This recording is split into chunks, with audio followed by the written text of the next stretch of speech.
Hello, नमस्कार साथियों। UPSC निर्माण संस्था आदापुर में आप लोगों का हार्दिक अभिनंदन है। चलिए आज हम लोग शुरू करेंगे इतिहास ऑप्शनल, आधुनिक भारत का इतिहास। और आधुनिक भारत के इतिहास में हम लोग आज शुरू करेंगे वारेन हेस्टिंग्स के प्रशासनिक सुधार, यानी वारेन हेस्टिंग्स के बारे में शुरू करेंगे। आइए,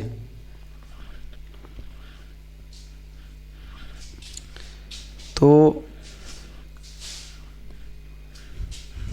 मैं इधर से कर रहा हूँ, शायद आ जाएगा कैमरे में। हाँ, कैमरे में आ जाएगा। मैं इसे थोड़ा सा ठीक से फिट कर लूँ क्योंकि मुझे दिक्कत हो रही है। चलिए देखिए, आज हम लोगों का टॉपिक है वारेन हेस्टिंग्स।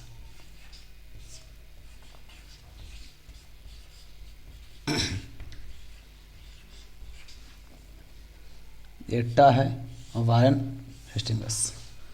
आया था कब? यह 1772 में आया था और बच्चा रह गया था ये 1785 तक। देखिए, हम लोग वारेन हेस्टिंग्स शुरू करें इसके पहले पीछे की कहानियों को थोड़ा सा रिमाइंड कर लें, रिकॉल कर लें। पीछे की कहानियों को थोड़ा सा एक बार देख लें कि हम लोग कहाँ तक पहुँचे थे। देखिए, हम लोगों ने शुरू किया था ब्रिटिश प्रशासनिक नीति को। ब्रिटिश प्रशासनिक नीति, इस ब्रिटिश प्रशासनिक नीति में हम लोगों ने देखा था वाणिज्यिक पूंजीवाद को। वाणिज्यिक पूंजीवाद, वाणिज्यिक पूंजीवाद में हम लोगों ने देखा था कि जो 1765 से जब ब्रिटिश मुख्य रूप से एकदम वास्तविक रूप से जब भारत पर कब्जा करेंगे, भारत के शासक बनेंगे, ये ब्रिटिश हैं और ये बंगाल पर शासन करेंगे, तब से लेकर के 1813 ईस्वी तक इसी नीति के तहत ये लोग चलेंगे। ब्रिटिश प्रशासनिक नीति क्या होगी? वाणिज्यिक पूंजीवाद का हित साधना। और इसके तहत हम लोगों ने देखा था हित साधना। और इसके तहत हम लोगों ने क्या देखा था? इसके तहत हम लोगों ने देखा था कि ये लोग युद्ध से बचेंगे। इन लोगों का उद्देश्य होगा अधिक से अधिक लाभ कमाना। और लाभ कमाने के लिए क्या करेंगे? ये लोग जो भी जिम्मेदारियां हैं उनसे बचेंगे, यानी व्यय कम करेंगे, खर्च कम करेंगे और आय ज़्यादा करेंगे। आय ज़्यादा करने के लिए क्या करेंगे? अधिक से अधिक राजस्व की उगाही करेंगे। अधिक से अधिक राजस्व की उगाही करेंगे और व्यय क्या करेंगे? कम करेंगे, यानी जिम्मेदारियों से बचेंगे। जिम्मेदारी से बचने का मतलब हुआ, हमने पहले पढ़ रखा था कि जिम्मेदारी से बचने का मतलब है कि उन व्यवस्थाओं में सुधार करने से बचेंगे जिनसे इन्हें फ़ायदा न हो। जैसे ये सिर्फ भू राजस्व में सुधार करेंगे क्योंकि इन्हें अधिक से अधिक राजस्व चाहिए।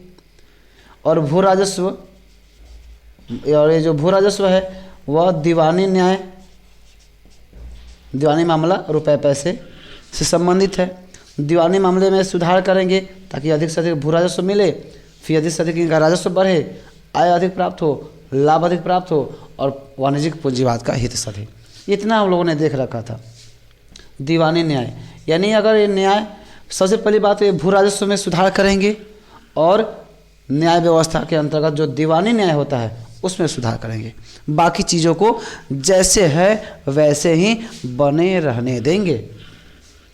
देख ले वीडियो प्रॉपर तरीके से। चलिए, बहुत बढ़िया। तो ये सही चीज़ें हैं। तो न्याय व्यवस्था में, यानी अगर ये मूल रूप से सुधार किस में करेंगे? एक तो भू राजस्व व्यवस्था में सुधार करेंगे और दूसरा न्याय व्यवस्था में। भू राजस्व व्यवस्था और न्याय व्यवस्था। भू राजस्व व्यवस्था में क्या होगा कि ये भूमि के करों को बढ़ाना घटाना ये करेंगे। उत्पादन को बढ़ाना होगा तो कृषि वगैरह में थोड़ा बहुत इधर उधर करेंगे, हाथ पाँव मारेंगे ये। न्याय व्यवस्था में भी दो तरह की व्यवस्था होती है, एक दीवानी मामले और एक फौजदारी मामले। तो चूंकि दीवानी मामले से टैक्स की वसूली होगी, कर बढ़ेगा, और कर बढ़ेगा तो वास्तव में उनकी आय बढ़ेगी, उनका राजस्व बढ़ेगा, उनकी आय बढ़ेगी, और राजस्व बढ़ेगा तो उनका क्या है, पूंजीवाद, वाणिज्यिक पूंजीवाद का हित सधेगा। वाणिज्यिक पूंजीवाद का हित क्या होता है हमने पहले वीडियो में बताया था। मतलब कि रुपए भारत से इकट्ठा करना, भारत के रुपए से कम खर्च में कच्चा माल खरीदना और उसे उचित मूल्य पर बेच करके अधिक से अधिक लाभ कमाना, यही होता है वाणिज्यिक पूंजीवाद। कम रुपए देकर कच्चा माल खरीदना और उचित मूल्य पर बेच करके लाभ कमा लेना, यही है वाणिज्यिक पूंजीवाद। तो ये सारी इसी प्रक्रिया, यही मूलभूत प्रक्रिया है। इसी प्रक्रिया को अपनाएगा रॉबर्ट क्लाइव, जो हम लोगों ने देख रखा है। इसी प्रक्रिया को कौन अपनाएगा, मैं इधर से देख लूँगा एक बार। रॉबर्ट क्लाइव इसी प्रक्रिया को आगे चल करके वारेन हेस्टिंगस आएंगे, वो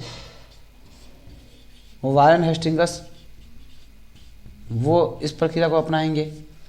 आगे चल करके लॉर्ड कॉर्नवालिस आएंगे तो इसी प्रक्रिया को अपनाएंगे। बस आगे जितने भी आते चले जाएंगे, बंगाल के गवर्नर या गवर्नर जनरल, ये सब के सब इसी प्रक्रिया को अपनाते चलेंगे। यानी वे ज़्यादा से ज़्यादा सुधार क्या करेंगे, दीवानी मामले में सुधार करेंगे और भू राजस्व व्यवस्था में सुधार करेंगे। यही स्ट्रक्चर होगा। चलिए, स्ट्रक्चर ये ब्रिटिश प्रशासनिक नीति का हम लोगों ने खाका देख लिया, क्योंकि हमें वारेन हेस्टिंगस तक पहुंचना है। और वारेन हेस्टिंगस तक पहुंचने के लिए हमें पीछे की जो कहानियां हैं उनको एक सरसरी निगाह से देख लेना बहुत ज़रूरी है।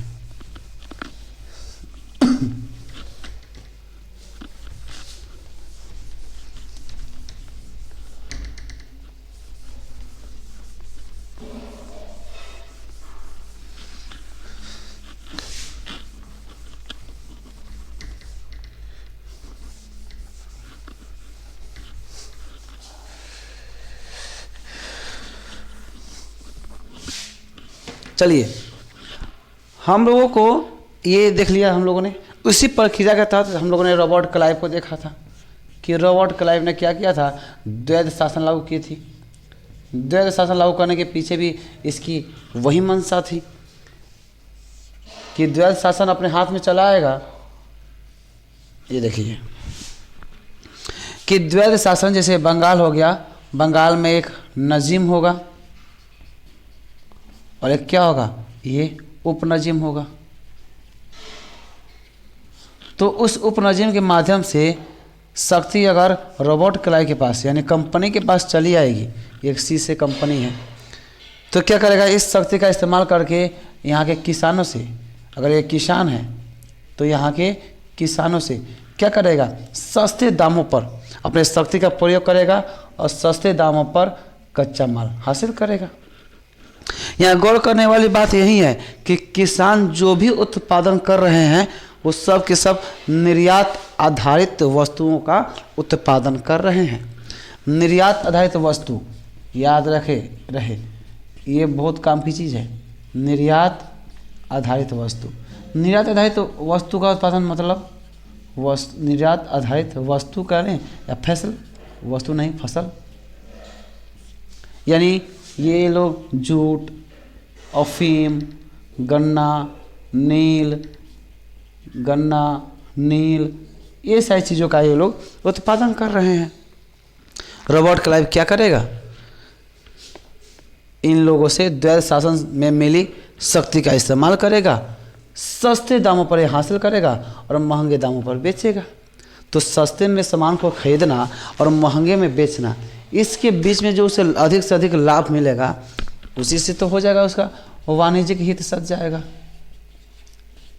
वाणिज्यिक पूंजीवादी हित से सध जाएगा। ये पू लिख दिया हमने, पूंजीवादी चल जाएगा। ये हमने पूरा पूरा बात बता रखा है। इसके अतिरिक्त वो क्या करेगा, कर में विधि कर देगा। उसके बाद से क्या, निरीक्षण अधिकारी रखा।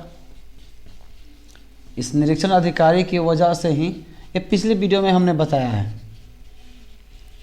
निरीक्षण अधिकारी रखा। निरीक्षण अधिकारी घूसखोरी के चपेट में आ गए, इसलिए भ्रष्टाचार फैल गया था। यहाँ तक की पूरी कहानी हम लोग देख चुके हैं। अब देखिए, अब हमें करना क्या है। अब हम लोग देखेंगे कि जब रॉबर्ट क्लाइव का जो द्वैध शासन फेल हुआ था, हम लोगों ने देखा था उसके प्रभाव के रूप में कि द्वैध शासन जब लागू किया था तो कंपनी, ये जो कंपनी थी उस पर कर के बोझ बढ़ गए थे। कर के बोझ इतने ज़्यादा बढ़ गए थे, कर के बोझ बहुत ज़्यादा बढ़ गए थे। इसलिए कि हुआ क्या कि कंपनी, कर के बोझ नहीं कहेंगे, इसे कहेंगे ऋण, यानी ऋण के बोझ कंपनी पर बढ़ गए थे। कंपनी घाटे में चलने लगी थी। इसलिए हम लोगों ने ये भी देखा था, ब्रिटेन में कंपनी की हालत इतनी ख़राब हो गई थी कि अब ब्रिटेन की सरकार से, ये ब्रिटेन की अगर सरकार है तो ब्रिटेन की सरकार से क्या कर रही थी, 10 लाख पाउंड, ये हम लोग सब देख चुके हैं, 10 लाख पाउंड ये रुपए उधार मांगी। और इसकी प्रवर समिति ने, प्रवर समिति, जो एक संसद में समितियां होती है, जो कोई भी बिल पास होता है ना, तो अस्थायी रूप से और अस्थायी दो तरह की समितियां होती है। तो अस्थायी जो समिति, जिसे एड हॉक समिति कहते हैं, ये सब पॉलिटी की बातें हैं। तो प्रवर समिति ने ये कह दिया था कि अगर ब्रिटेन की लाज बचानी है, ब्रिटेन को बदनाम होने से बचाना है, भारत को डूबने से बचाना है, तो हमें कंपनी पर नियंत्रण करना होगा। ये जो कंपनी भारत में शासन कर रही है, इस पर कंट्रोल करना होगा। इसीलिए यहाँ से 1773 में रेगुलेटिंग एक्ट बनाया जाता है। रेगुलेटिंग एक्ट बनाया जाता है ताकि कंपनी पर कंट्रोलिंग किया जा सके, कंपनी पर नियंत्रण रखा जा सके, तो ये कंपनी अपनी मनमानी न कर सके, इसके व्यापारी अपने मनमानी न कर सके। ये तो देखिए कंपनी कितना घाटे में चल रही है। ये सब हम लोगों ने देख रखा था 1773 में। लेकिन बात 1773 की आती है, रॉबर्ट क्लाइव, देख लिया हम लोगों ने, रॉबर्ट क्लाइव ने कंपनी को डुबोसा दिया था। सीआर उल मुतखैनी का भी कथन हम लोगों ने देख रखा था। ये पूरी कहानी हो गई। इस पूरी कहानी में एक बात देखने वाली है, प्रशासनिक सुधारों में रॉबर्ट क्लाइव आया तो उसने भी करों में वृद्धि की, द्वैध शासन को अपनाया, और द्वैध शासन अपनाने के क्रम में ये देखा कि अगर जनता नाखुश होती है तो वो जनता की निगाहों में कौन पड़ेगा, नजीम को भुगतना होगा। उपनजीम के माध्यम से शक्ति का इस्तेमाल अंग्रेज कंपनी करेगी, ब्रिटिश कंपनी करेगी। देखा, दूसरे के कंधों पर रखकर बंदूक चलाने जैसी स्थिति थी। अब इसी नीति को आगे चल करके वारेन हेस्टिंग्स भी अपनाएगा। चलिए, अब हमें शुरू होती है कहानी वारेन हेस्टिंग्स से। लेकिन इतना तो है कि रॉबर्ट, एक और चीज़ जान लें, एक और चीज़ मैं यहाँ पर बता दूँ कि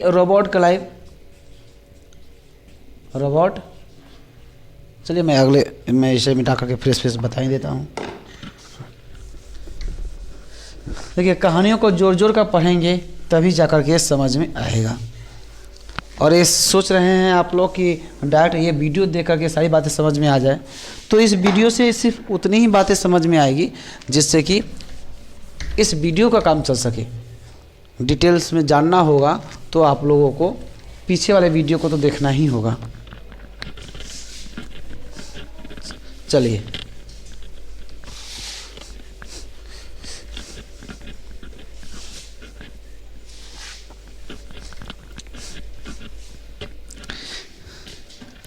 अब देखिए ध्यान से चीज़ों को। आप लोगों को हमने बताया था कि जैसे भारत के बंगाल में देखा था आप लोगों ने 1764 में बक्सर का युद्ध हुआ था। बक्सर का युद्ध। और बक्सर के युद्ध में भारत की 3 सेनाएं, बंगाल, अवध और खुद मुगल शासक, दिल्ली के मुगल शासक, बंगाल के शासक, अवध के शुजाउद्दौला और दिल्ली के शाह आलम द्वितीय, तीनों परास्त हुए थे। 1765 से कहानी शुरू हुई थी। इलाहाबाद की संधि हुई थी। इलाहाबाद उत्तर प्रदेश में इलाहाबाद की संधि हुई थी। इलाहाबाद की संधि के बाद ही अब यहाँ से क्या हुआ था, इस क्षेत्र में अंग्रेज़ों का, ये अंग्रेज़ हैं या फिर इसे कह लें ब्रिटिश कंपनी का राजनीतिक सफ़र शुरू हो गया था। यानी ब्रिटिश भारत के शासक बन बैठे थे। राजनीतिक सफ़र शुरू हो गया था। ये इतना तक में कोई दिक्कत नहीं। मैं तो से एक बार देख लूँ वीडियो रिकॉर्डिंग हो रहा है या नहीं। चलिए, वीडियो रिकॉर्डिंग हो रहा है और फ्रेश भी दिखाई दे रहा है। चलिए, ये हो गया। उसके बाद से 1765, उसके बाद से 1765 से 1767, 1765 में गवर्नर बना। इस बंगाल का ये गवर्नर कौन बना? ये गवर्नर था रॉबर्ट क्लाइव। रॉबर्ट क्लाइव ये बंगाल का गवर्नर था। गवर्नर कहाँ का? बंगाल का गवर्नर। ऐसे लिख देता हूँ, बंगाल। उसके बाद से रॉबर्ट क्लाइव ने जो सुधार किए, उसी सुधार पर आगे चलता रहा 1767 से 1769।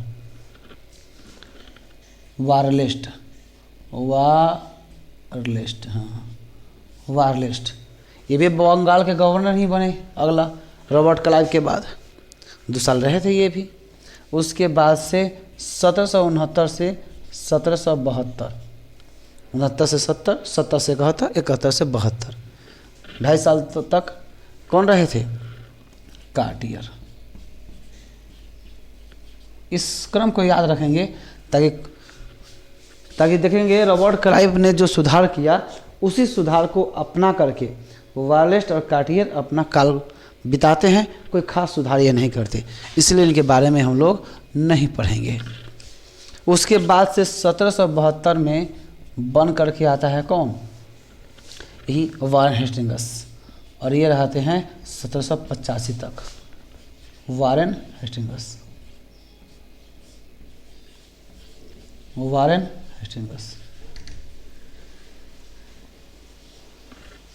तो ये 1772 के काल को 2 खंडों में एक बार बांट लें तो अच्छा होगा। एक तो 1772 और 1772 से 1 साल आगे बढ़िए, 72 के बाद 73, 1773। व्यक्ति तो यहीं रहे वारेन हेस्टिंग्स, और 1773 से लेकर के 1785। अब कहिएगा कि व्यक्ति यही है, व्यक्ति एक ही है, वारेन हेस्टिंग्स ही, तो 2 कालखंडों में क्यों बांटा? इसलिए क्योंकि यहाँ पर 1773 में आता है रेगुलेटिंग एक्ट, यानी नियामक कानून। रेगुलेटिंग एक्ट आया था। हमने अभी बताया कि कंपनी जब घाटे में चल रही थी, तो इसीलिए उससे घाटे से उबारने के लिए, अंग्रेज़ों की बदनामी से बचाने के लिए, ब्रिटिश साम्राज्य को बदनामी से बचाने के लिए वहाँ के संसद ने अपने नियम कानून पारित करके और भेजा था। उस नियम कानून में यही था कि अब संसद में ज़्यादा शेयर होल्डर्स नहीं होंगे। वो उसमें एक और होगा, बोर्ड ऑफ कंट्रोल होगा। ये सारी चीज़ें सुधार है, बाद में हम लोग देखेंगे कभी। बस इतना समझिए, रेगुलेटिंग एक्ट के माध्यम से एक काम जरूर किया गया। क्या किया गया था कि ये जो बंगाल का, ये देखिए, ये वारेन हेस्टिंग्स या गवर्नर जो भी हो, पहले हुआ करता था नाम इसका गवर्नर। पहले नाम क्या था उसका? गवर्नर। अब इसका नाम बदल करके इस एक्ट के तहत कर दिया गया गवर्नर जनरल। गवर्नर जनरल कर दिया गया।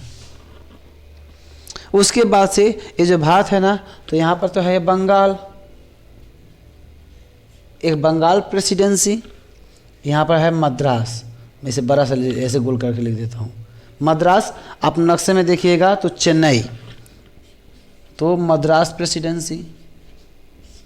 और ये यहाँ पर है बम्बई, बॉम्बे, तो मैं इसे बड़ा कर देता हूँ ऐसे।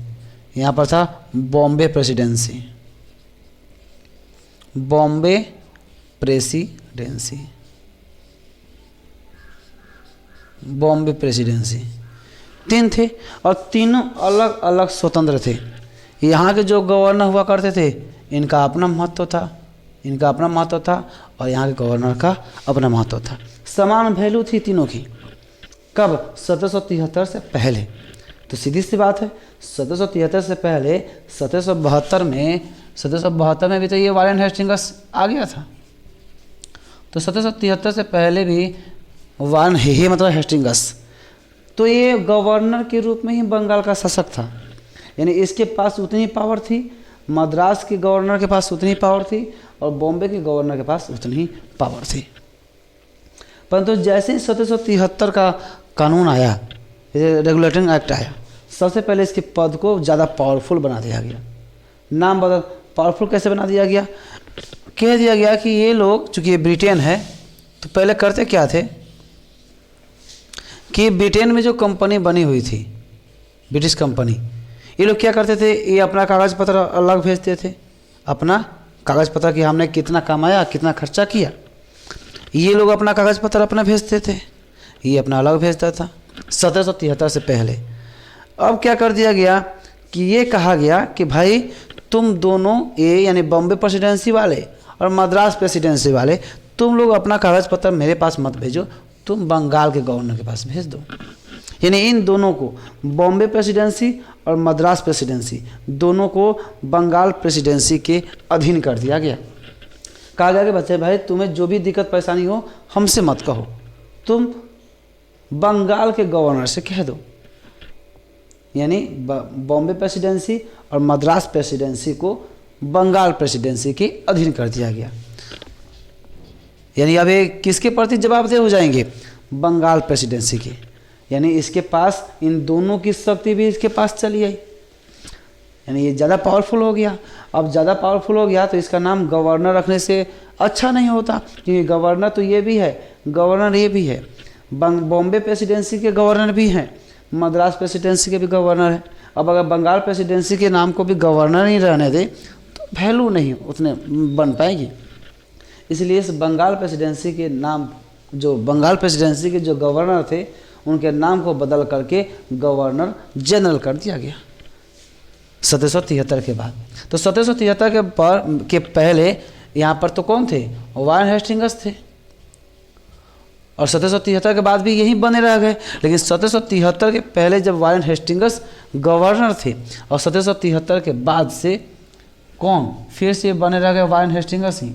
बस उनका पद बढ़ गया, उनकी शक्ति बढ़ गई, और नाम क्या हो गया? ये इन्हें कहा जाने लगा गवर्नर, गवर्नर जनरल, इन्हें कहा जाने लगा गवर्नर जनरल। तो वारेन हेस्टिंग्स क्या बन गए हैं? Governor general. यानी ऐसा कह दे कि बंगाल का, सिर्फ बंगाल, अभी भी गवर्नर जनरल सिर्फ बंगाल के हैं। तो सवाल पूछता है कभी कभी, बंगाल का पहला गवर्नर कौन था? तो देखा था हम लोग ने, बंगाल का पहला गवर्नर रॉबर्ट क्लाइव। बंगाल का अंतिम गवर्नर कौन था? तो अंतिम गवर्नर वारेन हेस्टिंग्स ही तो हैं। जब तक गवर्नर का पद है 1773 से पहले, तो वारेन हेस्टिंग्स ही गवर्नर है। तो वारेन हेस्टिंग्स अंतिम गवर्नर बंगाल के। फिर ये वारेन हेस्टिंग्स ही गवर्नर जनरल बन जाते हैं। तो सवाल पूछता है कि बंगाल के, ध्यान रहे बंगाल, भारत नहीं, बंगाल, बंगाल के पहले गवर्नर जनरल कौन है? तो सवाल कौन आ जाएगा? वारेन हेस्टिंग्स उत्तर होगा। तो अंतिम गवर्नर, बंगाल के अंतिम गवर्नर पूछ दे तो वारेन हेस्टिंग्स, पहला गवर्नर जनरल कह दे तो भी वारेन हेस्टिंग्स ही। तो 1772 में वारेन हेस्टिंग्स ने क्या किया? गवर्नर के रूप में भूमिका निभाई 1772 से 1773 के रूप में, और 1773 के बाद ये गवर्नर जनरल के रूप में भूमिका निभा रहे हैं। तो 1773 के पहले तो कुछ सुधार करेंगे नहीं, क्योंकि पावर वही नहीं है और काम उसी रॉबर्ट क्लाइव के हिसाब से चलता रहेगा। 1773 में जब एक जैसे गवर्नर जनरल बने तो उसकी कंपनी ने क्या किया था, यहाँ की ब्रिटिश की सरकार ने, संसद ने देखा था कि कंपनी घाटे में गई है। किस वजह से? तो एक ही वजह था और वो था रॉबर्ट क्लाइव ने जो लागू किया था द्वैध शासन, उसी की वजह से। तो जैसे रॉबर्ट क्लाइव वारेन हेस्टिंग्स को ये पावर मिलता है, वारेन हेस्टिंग्स जैसे ही बंगाल के गवर्नर जनरल बनते हैं, सबसे पहले इसने क्या किया कि इस द्वैध शासन को ही ख़त्म कर दिया। बंगाल से, यानी बंगाल में जो यहाँ पर जो द्वैध शासन चल रहा था, इसको ख़त्म कर दिया, क्योंकि सारे कंपनी को घाटे में ले जाने का मूल कारण, मूल वजह द्वैध शासन ही था। इसलिए द्वैध शासन को ही सबसे पहले ख़त्म कर दिया। पहला काम ये। इतना तक समझ में आ गया? मेरे हिसाब से कुछ बातें और आगे चलनी चाहिए। वीडियो रिकॉर्डिंग ठीक से हो ही रहा है। चलिए, इतनी बातें समझ में आई। अब हम लोग पहुंच गए हैं वारेन हेस्टिंग्स। अब वारेन हेस्टिंग्स के सुधार को देखते चलते हैं। देखिए, चीज़ों को समझना बहुत ज़रूरी है, नहीं समझेंगे काम गड़बड़ होता चला जाएगा।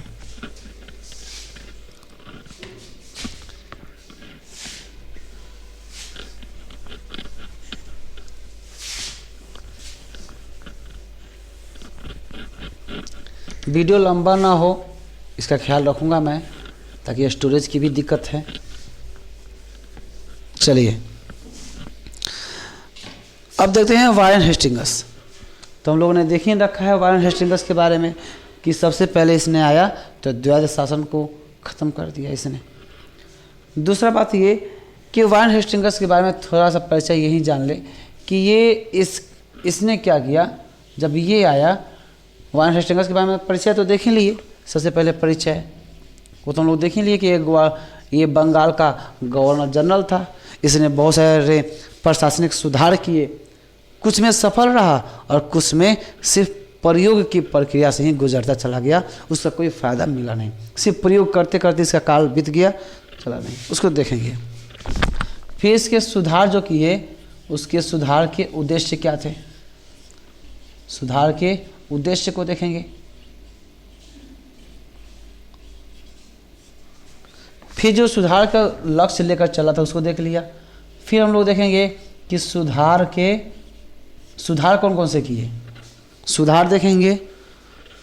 और लास्ट में देखेंगे मूल्यांकन, कि जो उसने सुधार किए क्या वो सही थे या गलत थे। तो परिचय तो हम लोग देख ही चुके, उसी समय से परिचय की तो चर्चा कर रहे थे। प्रथम गवर्नर जनरल ना, अब प्रथम गवर्नर जनरल बन गया था बंगाल का। गवर्नर जनरल बंगाल का, ध्यान रहे इस बात का, जनरल था। द्वैध शासन को ख़त्म किया, प्रशासनिक सुधार किए, ये सब था। सुधार का उद्देश्य क्या था?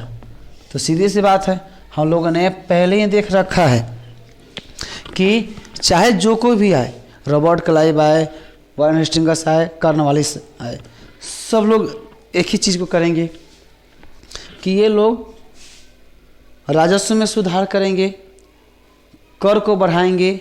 यानी क्या करेंगे? सुधार करेंगे। सुधार में क्या करेंगे? राजस्व में सुधार करेंगे ना, राजस्व में सुधार करेंगे, प्रशासनिक सुधार करेंगे, जो भी सुधार करना होगा। यानी राजस्व में सुधार करेंगे, राजस्व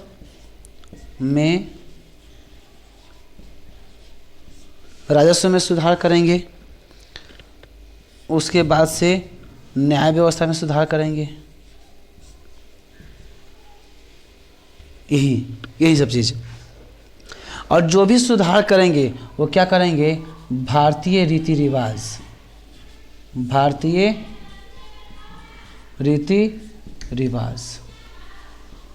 रीति रिवाज के अनुसार सुधार करेंगे। अब आप लोग कहिएगा कि भारतीय रीति रिवाज और उसके परंपरा के, भारतीय रीति रिवाज उसकी परंपरा, इसके हिसाब से ये लोग सुधार करेंगे। क्यों सुधार करेंगे? ताकि भारतीय लोग, हमारे जो सुधार हैं, यानी ब्रिटिश के जो सुधार हैं, उससे भारतीय लोग जुड़ सके। होता है ना कि अगर किसी के धर्म में हस्तक्षेप करते हैं तो व्यक्ति को बहुत बुरा लगता है, इसीलिए उसके हिसाब से काम करेंगे। कि ऐसा काम करेंगे कि हमारा सुधार भी हो जाए, हमें फ़ायदा भी मिल जाए और लोगों को लगे कि नहीं हमको कोई इससे घाटा नहीं है।